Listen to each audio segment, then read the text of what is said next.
A private island, luxury tents, gourmet food, and top-tier music acts. A dream vacation that turned into a nightmare.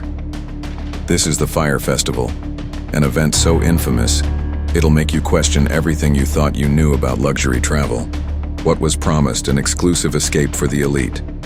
What was delivered? Utter disaster. How did an event backed by celebrities and millions of dollars unravel in front of the world's eyes? In this episode, we'll dive deep into how the Fyre Festival went from a viral sensation to one of the greatest scams in history. You won't want to miss this, but before we dive in, please take a moment to hit the like button and turn on post notifications to stay up to date with our uploads. It really goes a long way for the channel. All right, let's dive into the video.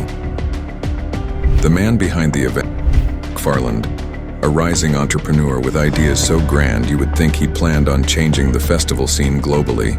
But who was Billy McFarland? Billy McFarland was born in 1991 and grew up in the well-off Short Hills neighborhood of Millburn, New Jersey. His parents, Stephen and Irene McFarland, are real estate developers. He attended the prestigious Pingree School, and after graduating in 2010, he got accepted at Bucknell University. However, he left Bucknell University shortly after joining in his freshman year, dropping out of college to pursue entrepreneurship and start his own ventures. After leaving college, he founded an online advertisement platform called Spling, where he served as CEO. Despite its ambitious and big goals, Spling's existence was short-lived. In August 2013, he launched Magnices, a payments company which gathered around $1.5 million in investor funding. Magnices aimed to offer an exclusive black card with social perks like club memberships and events, targeting status-driven millennials in major cities. The company ended disastrously, with many elite members complaining about not being able to enjoy any of the benefits they had been promised. McFarland later established Fyre Media Inc., which became the parent company behind the famous Fyre Festival. Along with Ja Rule, a famous rapper, he had planned to launch the app called Fyre, which aimed to revolutionize the music booking industry through a mobile app. Just like his previous ventures, we could also see his big vision with this new startup that would be the biggest hit in the entertainment industry. But the app wasn't the main attraction in the beginning. Fyre's creative director at the time, M. David Lowe, suggested a festival or event for industry professionals to promote the app. The idea really resonated with Billy, and he turned the idea into what became the blueprint for the Fyre Festival, a grand music festival on Pablo Escobar's island, with all the industry's big names. The event was marketed as a high-end festival where ticket holders would enjoy gourmet food, private villas, and performances by top artists like Blink-182, Major Lazer, and Migos. For a while, it seemed like the impossible was possible. The Fyre team hired the titans of the modeling industry, with supermodels like Bella Hadid, Emily Ratajkowski, Kendall Jenner, and Hailey Baldwin. Observers at the promotional shoot described the scene as more of a party than a promotion filming, with everyone partying and drinking to their heart's content. After the team pushed the models to post about the festival, that's when the buzz began. The hype on social media started with beachy posts of supermodels and hashtags of Fyre Festival. After the initial social media excitement, everyone was talking about the Fyre Festival as the team had wanted. Soon after, the promotional videos were released and they managed to capture everyone's attention. With models in bikinis, jet skiing, and partying, it seemed like the ultimate dream. Millions of dollars were being spent left and right, and it seemed like the crew had no idea on what they were doing. Even their chief marketing officer, Grant Margolin, was revealed to have no information or experience related to music festivals. But they knew how to create the fear of missing out in the audience. With over 250 models and influencers posting an anonymous orange tile on Instagram, with Fyre Festival's hashtags leading to their website, where they could look at the promotional shoot. Big models like Kendall Jenner were paid more than $250,000 to make one post about the Fyre Festival, and just like that, millions were interested in the upcoming festival. The PR storm excited investors who were willing to go as far to pull out their investments from Coachella and invest them into Fyre. Then, the ticket packages were released and were priced anywhere from $1,200 to $250,000. The accommodations ranged from rustic tents, similar to Coachella's theme, to homes ranging at $250,000. The most luxurious package was for a group of 10, all inclusive of accommodation, a crew, food, and fuel for flights, ranging at $25,000 per person. They could also have a private yacht and a private chef on board. The raid showed in the speed the tickets were sold out in, with 90% of the tickets sold out within the first 2 days. This was a big accomplishment for a first-time music festival, an idea never done before, but even a small element going wrong could affect the entire event. Most of America's music festivals happen in the big cities with proper infrastructure, but how would they pull off an entire music festival on a random beach in the Bahamas? Unlike many festivals that start their fundraising and planning a year prior to the event, Fyre Festival's core team only had 4 to 6 weeks to pull the entire event off. As they were powering through the promotions, the new owner of the island had specifically warned the team to not use Pablo Escobar's name in their marketing, as they had wanted to disassociate with that image. However, the Fyre team used the term "on Pablo Escobar's island" within the first social media tweets, and this was all the owner needed to kick them off the island. The team now only had 6 to 8 weeks till their grand Fyre Festival launch, and they did not even have a venue. Billy had started to look for a venue in the neighboring islands, which had taken time to become fruitful. After an extensive search, they came across the Great Exuma Island. As it looked better than their other available options, the Fyre team finally had a venue 45 days before the event. But they had another problem on their hands already. The festival dates conflicted with that of the busiest event on Great Exuma, the yearly Nationally Regatta, with hotels and accommodations pre-booked for months or even a year in advance. With that out of the way, the team had to find accommodations and Airbnbs for their guests, which was already a big mess. On top of that, they had even offered influencers who had posted the orange tile, free accommodation in luxurious, beautiful villas that did not even exist.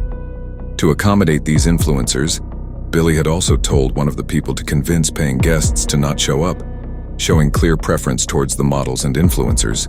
If you thought things couldn't possibly get any worse, you'd be wrong. A Twitter account had started exposing Fyre Media's poor management and poor quality of accommodation.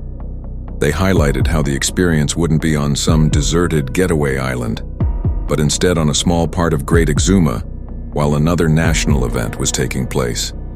Not only that, the luxury villa tents weren't as luxurious as promised. Instead, they were leftover white dome tents from Hurricane Matthew. Hundreds of workers were working day and night to build a new city for the Fyre Festival, and it is even said that almost everyone on Great Exuma was working to help with the festival at that point. Another anonymous site called Fyre K started releasing confidential leaks and secrets only Fyre Festival's top management knew. This included pictures, articles, and even text snippets of the discussions. The owner of this website had started blackmailing Billy McFarland to release the actual campsite photos. While many tried to convince Billy to reveal the truth to the public, he was persistent. The festival had also started to go through financial difficulties, and Billy had a creative idea to tackle the issue. He had the engineers set up payment through RFID wristbands to combat the issue, constantly bothering and coercing customers into loading these bracelets for add-on experiences. But providing a seamless, cashless experience for the festival attendees wasn't the main goal. The main goal was to deal with the struggling cash flow. Some people had loaded up $800,000 on these wristbands, and many other users reported the company's aggressive tactics to force customers to buy a jet ski, private plane, and other add-ons. While the issues carried on, the employees on the other side, handling the app and the festival's marketing, had no insight on what had been happening at the site regarding the festival. The marketing team continued marketing the event, a vision that was unattainable and false. Many users tried getting in contact with the team through their social media to understand logistics for the event so they could book flights. However, most of these comments and direct messages were either getting deleted or left unread, as the marketing team had no answers or any idea of what was going on behind the scenes. In the end, the team disabled the comments altogether to avoid any discussions in the comment section. Despite these challenges, McFarland and his team pressed on, convinced they could pull it off. They ignored warnings from trusted people and event planners, many of whom either quit the project or were told to quit without being compensated. One of the important people, Mark Weinstein, who was the yoga instructor for the event, said he reached out to the team telling them to cancel the event as it was impossible to pull off. He told them having hundreds of people on a remote island with low par accommodation and a lack of basic necessities will cause them more harm than canceling the event and dealing with the bad press. However, his suggestions were taken lightly, and he was told at least, "They'll see your smiling face and yoga skills." However, at one point, the investments and receivables Billy had taken on had piled up to immense heights that he would now have to launch the event to pay back the receivables. Their caterer was also fired at the hands of Billy, and they had to find another backup to replace the main caterer. Tents were being arranged and set up, and it finally felt like they would be able to salvage the event. But then the night before the event came pouring rain. The rain soaked all of the tents and mattresses, not giving the workers any time to retrieve anything salvageable and usable from the tents. Before we continue on, if you are enjoying the story so far, please hit that like button. And if you don't like it, let me know down in the comments. Your support truly means everything. Alright, back to the video. On April 27, 2017, Fyre Festival finally opened its gates, or rather, its sandy beaches. What greeted attendees was far from the luxurious paradise they'd been promised. As attendees saw their mode of transport, they knew it wasn't going to be any good. Their expectations were of separate small planes transporting all the attendees to the venue, but they were met with a plan even worse than low economy class as they squeezed into the plane. As they got to the venue, they were loaded onto a small bus where the bus driver revealed that the attendees were in for a long ride. As the tents weren't done and the attendees were early, they were redirected to the restaurant to stall for time. Although things went smoothly till lunch was served, it was now time for the attendees to visit where they were going to be lodging. Attendees arrived to find chaos with hundreds of more people. What they saw were not luxury villas but disaster relief tents. The relief tents were scattered haphazardly across the beach, with many missing basic furnishings. The gourmet meals were nothing more than sad slices of bread with cheese and lettuce. There were no showers, and the portable toilets quickly became overwhelmed. The festival site was filled with chaos, and soon the attendees were demanding refunds and answers from anyone that was handling the event. Many people reported that their luggage not only arrived late, but there was also no coordination or management when it came to handling the luggage distribution. Instead, they had stacked all the luggage and asked everyone to collect their own. Social media erupted as attendees began posting photos and videos of the disastrous conditions. The infamous cheese sandwich tweet became a symbol of the festival's failure, spreading like wildfire across the internet. To make matters worse, there was no organization. Attendees had no way to contact festival staff, and many were stranded without transportation back to the mainland. The promised headlining acts, including Blink-182, had all canceled. What was supposed to be the event of the year had turned into a nightmare. As the night began, many problems worsened. A lot of people started to steal mattresses and tents from others, and a woman even stole a few packs of toilet paper. Some were forced to sleep on wet mattresses, while others went without food or water for hours. With only 1/3 of the guests, the tents had already been fully occupied, and the management had no more tents to spare for the upcoming 2/3 of the guests. Many vendors and workers, after seeing how everything had been going down, started demanding their payments. However, Billy was nowhere to be found.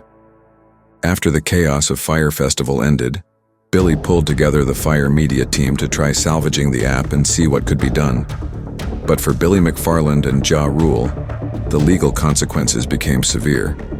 Multiple lawsuits were filed against Fyre Media, alleging fraud, breach of contract, and false advertising. Only a few days later, on May 1st, Billy McFarland and his partner, Jeffrey Bruce Atkins, were sued in a class action lawsuit for over $100 million. This is also when people began to realize the reality of Billy's lies. telling investors that Drake was coming to the festival for $100,000 to inflate the worth of the company by millions of dollars. The booking figures had been increased from $1.5 million to $35 million, and Billy had also lied about having land ownership over $8 million in value, when that was not the case. Not only that, he made significant purchases and left many around him with loans to pay on their personal cards. Many workers also failed to get paid for their services. In addition to a big class action lawsuit filed in May 2017, there were also 6 federal and 4 individual lawsuits connected to the Fyre Festival fiasco. On June 30th, 2017, federal agents arrested Billy McFarland and charged him with wire fraud because of the Fyre Festival. He was let out on bail for $300,000 the next day.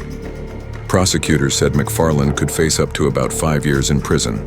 Assistant U.S. Attorney Christy Greenberg explained that McFarland's career was filled with lies, often making big promises about luxury experiences that he couldn't actually deliver. Billy claimed he had moved back in with his parents and was now broke. However, the reality seemed different. When his videographer went down to visit him, he reported that Billy was living in a large and lavish hotel penthouse, opposed to living in his parents' basement. You would think now would be the time for him to step back and lay low, but that was not the case.